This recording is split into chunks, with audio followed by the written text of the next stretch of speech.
ఉన్న అల్లం వెల్లుల్లి పేస్ట్ ఇలా తీసుకొని ఫ్రెష్గా వేసేయాలి. అప్పుడైతే మనకు చాలా టేస్టీగా అనేది ఉంటుంది. ఫ్రెష్గానే వేయండి ఎప్పుడైనా సరే పలావ్ చేస్తే. ఇంకా ఈరోజు అయితే ఇంకా నేను పలావ్ అయితే చేస్తున్నానండి. అమ్మ చేసినట్టుగా చేస్తున్నాను ఈరోజు పలావ్ అయితే. ఇంకా మనకు పలావ్కి సరిపోయినట్టుగా ఆయిల్ అయితే ఇంకా ఇక్కడ యాడ్ చేస్తున్నాను.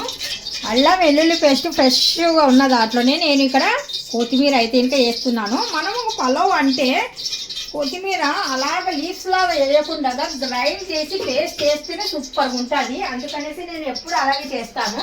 ఇప్పుడు ఇదైతే కనుక నేను గ్రైండ్ చేస్తున్నాను. హీట్ ఎక్కిన తర్వాత లవంగము, దాల్చిన చెక్క ఇవి వేసేస్తున్నాను. దీని తర్వాత మనము ఆనియన్, కొద్దిగా పుదీనా అయితే యాడ్ చేస్తున్నాను.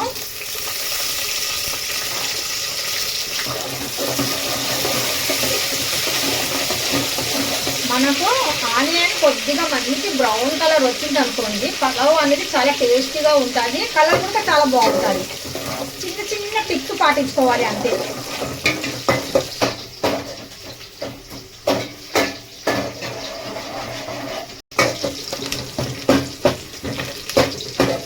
పుదీనా మనము ఆనియన్తో పాటు వేసామనుకోండి మంచి ఫ్లేవర్ కూడా వస్తుంది. అందుకనేసి నేను పుదీనా ఆనియన్తో పాటు వేసేసాము. ఇప్పుడు మనకు కావాల్సినవి ఇక్కడ టమోటాస్ కావాలండి. పలావ్ సాదా పలావ్ అంటే ఇంకా కంపల్సరీ మిర్చి టమోటా అయితే ఇంకా కంపల్సరీ కావాలి. మంచి బ్రౌన్ కలర్ అన్నాను కదండి, బ్రౌన్ కలర్ మంచి బ్రౌన్ కలర్ అదేనండి. ఇందులో బాగా మంచిగా జ్యూసీగా ఉన్న అల్లం వెల్లుల్లి పేస్ట్ ఇలా తీసుకొని ఫ్రెష్గా వేసేయాలి. అప్పుడైతే మనకు చాలా టేస్టీగా అనేది ఉంటుంది. ఫ్రెష్గానే వేయండి ఎప్పుడైనా సరే పలావ్ చేస్తే. ఇంకా మనం అల్లం వెల్లుల్లి పేస్ట్ వేసిన తర్వాత అల్లం వెల్లుల్లి పేస్ట్ మనం మిక్సీ జార్లో కదా పట్టాము. దాంతోపాటు చివరిలో కొద్దిగా వాటర్ వేసి ఆ మిక్సీ జార్లో ఇందులో వేసేయడమే. అలా వేస్తే ఇంకా మనకు ఇది మాడకుండా చక్కగా కుక్ అవుతుంది అనమాట. ఆలోపు మనము ఇక్కడ మిర్చి అయితే ఇంకా కటింగ్ చేసుకుందాము. ప్లేన్ పలావ్ అప్పుడు మేము చిన్నగా ఉన్నప్పుడు అమ్మ వాళ్ళకు బిర్యానీలు, egg biryani, mutton biryani, chicken fry, mutton fry ఇలాంటివి తెలియదు పాపం వాళ్ళకు. అప్పుడు అమ్మ వాళ్ళకని కాదు, చాలా మందికి కూడా తెలియదు. అందుకనేసి సాదా పలావ్ ఏదో ఒకటి curry, chicken curry, mutton curry అలా చేసుకొని తినేటోళ్ళు అనమాట. అందుకనేసి అదే సాదా పలావ్ ఈ రోజుకైనా కానీ సరే ఎంత కమ్మగా ఉంటుంది తెలుసా. ఏమీ లేకపోయినా చిన్న టమోటా, కొద్దిగా నిమ్మరసము, మిర్చి వేసి చేస్తున్నాను చూడండి, గుమ్మగుమ్మలు ఆడిపోతుంది.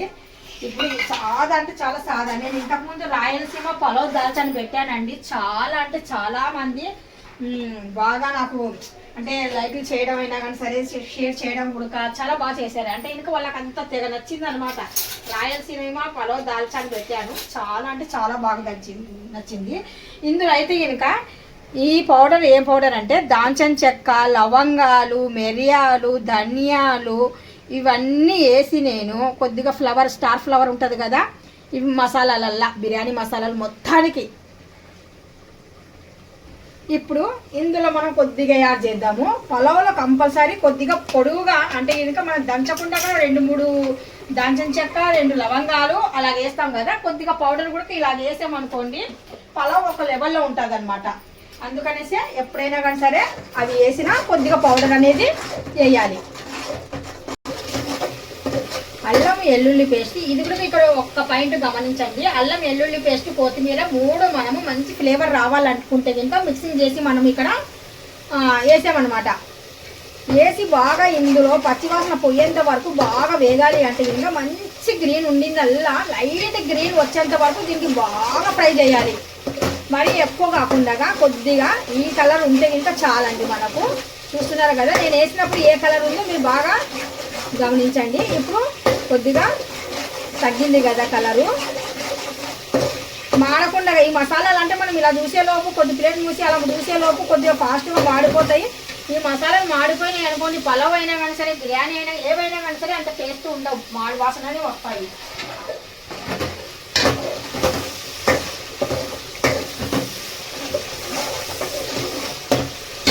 జీడిపప్పు, పచ్చిమిర్చి, టమోటా ఈ 3 అయితే యాడ్ చేస్తున్నాను.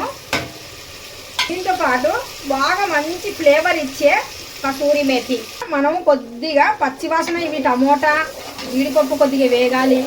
ఇవన్నీ కొద్దిగా అడుగు పట్టకుండా ఇప్పుడు కొద్దిగా ఇంపార్టెంట్. ఇంకా అంతే, ఇంకా ఇంతకు మించి అయితే ఇంకా ఏమీ లేదండి. ఇంకా పలావ్ చూడండి ఎలాగుంటుందో, వేడి వేడి పలావు పక్కన కర్రీ పెట్టుకొని ఈ వేడి వేడి పలావ్ తింటూ ఉంటే మజా ఉంటుంది, చాలా బాగుంటుంది. జస్ట్ పచ్చివాసన పోయేంత వరకు వేగాలి అంతే, అంతకుమించి ఏమీ లేదు. అది మెత్తగా అయిపోయి ఇది అవ్వాల్సిన అవసరం లేదు, జస్ట్ పచ్చివాసన పోతే చాలు.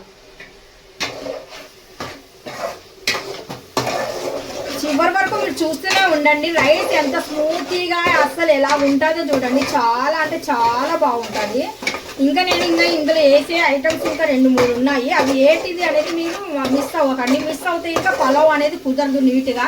అందరూ చేస్తారు పలావ్, అందరిలాగా ఉండదు మన పలావ్. మన పలావ్ స్పెషల్ వేరు. మీరు ఒక్కసారి జస్ట్ రాయలసీమ పలావ్ కూడా చూడండి, అది కూడా అద్భుతంగా చేశాను నేను. అందుకనేసి మంచి యూస్ వచ్చింది. చాలా సబ్స్క్రైబర్లు కూడా అప్పుడే నాకు బోర్డు మధ్య వచ్చేసారు. ఈరోజు అయితే ఇంకా మరీ దిట్టంగా చేస్తున్నాను. ఇంకా ఎక్కువ టేస్ట్గా ఉన్నట్టుగా, సులువుగా, ఎవరైనా రాని వాళ్ళు కూడా వచ్చినట్టుగా చేస్తున్నాను. మీరు ఇందులో కర్రీ, మటన్ కానీ, చికెన్ కానీ, ఏదైనా కానీ సరే, దాల్చా కానీ, భాజీ కానీ తింటే హైలైట్గా ఉంటుంది. అది లేకపోయినా కానీ సరే సూపర్గా ఉంటుంది. ఒట్టి ప్లెయిన్గా తిన్నా కానీ సరే తింటుంటే ముద్ద జారుతూ ఉంటుంది, తింటుంటే ముద్ద జారుతూ ఉంటుంది, అలా ఉంటుంది ఈ పలావ్. ఇప్పుడైతే మనం సరిపోయినట్టుగా వాటర్ అయితే ఇందులో యాడ్ చేస్తున్నాను. చెప్పానుగా, మిర్చి టమాటా ఉడకకుండానే అలా ఉంటేనే ముక్క ముక్క కిందికి అందము, టేస్ట్. రైస్కి సరిపోయినట్టుగా వాటర్ అయితే ఇక్కడ నేను వేస్తున్నానండి. ఇందులో కొద్దిగా కల్లుప్పు కూడా యాడ్ చేస్తున్నాను. కల్లుప్పే బెటర్. ఇప్పుడైతే ఇంకా ప్లేట్ మూసేద్దాము. కొద్దిగా మనకు ఎసురు రావాలి. ఎసురు మరిగిన తర్వాత మనము రైస్, లెమన్ యాడ్ చేద్దాము. ఇంకొకటి ప్రాసెస్ చివరిలో చెప్తాను, చిన్నది ఉంది. అయితే వచ్చేసిందండి, చూడండి ఎంత చక్కగా వచ్చేసిందో. ఇలాగా ఎసురు వచ్చిన తర్వాత మనం నానబెట్టిన రైస్, అంటే ఇంకా కొద్దిగా ముందుగానే మనం రైస్ అనేది నానబెట్టుకోవాలా. అందులో ఉన్న వాటర్ అయితే వంపేసి, ఈ రైస్లో అస్సలు వాటర్ లేకుండా మనం జాగ్రత్తగా వేయాలి. ఎందుకంటే మనం ఇక్కడ వాటర్ అనేది మనము వేసాము, ఆల్రెడీగా సరిపోయినట్టుగా వేసాము. మరి ఇందులో వాటర్తో సహా మనం వేసామనుకోండి, కొద్దిగా ఎక్కువ వాటర్ ఉన్నా కానీ సరే మెత్తగా అవుతుంది అన్నం. రైస్ వేసిన తర్వాత అలాగ వదిలేయకుండా రెండో పాయింట్ అంది, మనము రైస్ వేసిన తర్వాత చక్కగా ఇలాగా బాగా కలపాలన్నమాట. ఇప్పుడు రైస్ వేసిన స్టార్టింగ్లో ఒకసారి కలపాలి. కొద్దిగా ఎసరంతా లాగి రైస్ అనేది కొద్దిగా కుక్ అవుతుంది కదా, అప్పుడు ఒకసారి ఇలాగా ఇంకా వదిలేద్దాము. ఇప్పుడైతే నేను హైలోనే పెట్టేస్తాను, ఎందుకంటే మనకు ఎసురు బాగుంది సరిపోయినట్టుగా. ఎప్పుడు మనం తగ్గించాలి పర్ఫెక్ట్గా మనకు రైస్ ఎప్పుడు అయితే బాగుంటుంది అనేది నేను మళ్ళీ చెప్తానే. ఇప్పుడైతే ప్లేట్ మూసేసి వదిలేద్దాం. ఇప్పుడు మనం రైస్ వేసిన తర్వాత చూడండి, మనకు అప్పుడు అంచనా తెలిసిపోతుంది అనమాట. ఇప్పుడు మనకు ఈ రైస్కి ఇక్కడ ఉన్న వాటర్కి ఈ రైస్ పర్ఫెక్ట్గా సరిపోతుంది. ఇంకా హై పెట్టకూడదు, పూర్తిగా మంట తగ్గించేసి చక్కగా మళ్ళీ ఒకసారి ఇలా కలిపేయాలన్నమాట. ఇప్పుడు మనకి ఇంకా రైస్ మాత్రము సగం వరకు కూడా అది ఉడగలేదు, ఇంకా ఆ వాటర్ అవసరం దీనికి. అది ఎలాగా మనం హై పెట్టేసామనుకోండి, ఫాస్ట్గా వాటర్ అనేది లాగేసి రైస్ అనేది కొద్దిగా గింజలాగా అనిపిస్తుంది మనకు, ఆ టైప్ ఉంటుంది. అలా లేకుండా ఉండాలంటే మనం చిన్న మంట పెట్టేసి ఈ వాటర్ ఈ రైస్ సరిపోతుంది అనేది మనకు తెలిసిపోతుంది. అది ఒకసారికి 2 సార్లు చేస్తే తెలిసిపోతుంది. ఇప్పుడు ఇందులో లెమన్ జ్యూస్ అయితే వేస్తున్నాను. ఇందులో 1 స్పూన్ ఘీ అయితే వేస్తున్నాను.